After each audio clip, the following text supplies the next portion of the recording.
Вот двое ребят из Таджикистана, вот они герои, их награждать надо. В общем, нам не хватает таджикской культуры, честно вам скажу. Таджикская великая, Саадия, Фердосия, Хафизия. Надо... Который возглавляет Кемеровский МЧС, сказал, мы сделали все, что могли.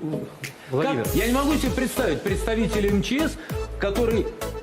Вот такая трагедия. И человек выходит и говорит, мы сделали все, что могли. А что вы сделали?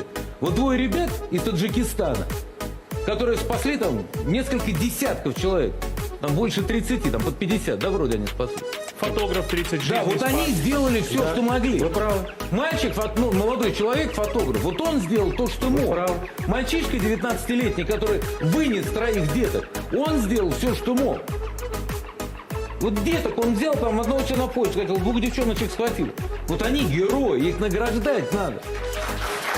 А когда представитель МЧС говорит, мы сделали все, что могли, а у тебя на руках 64 погибших человека, ну надо же, нельзя же быть такой эмоциональной глухотой страдать, да?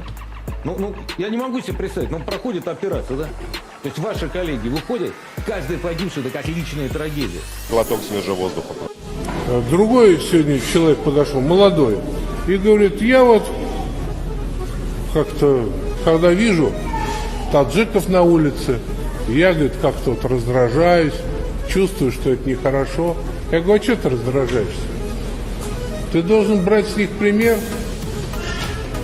что эти молодые мужики не бросают своих жен, как делают русские, которые и алиментов-то не платят.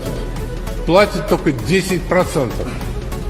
И служба судебных приставов изощряется, чтоб еще такое придумать, чтобы заставить их кормить собственных детей.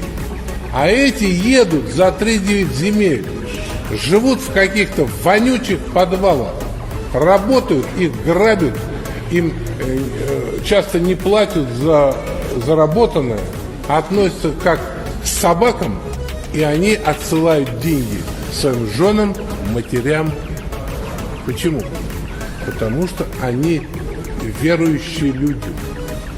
Потому что у них есть в сердце любовь, а не полное равнодушие и желание только для себя одного блага.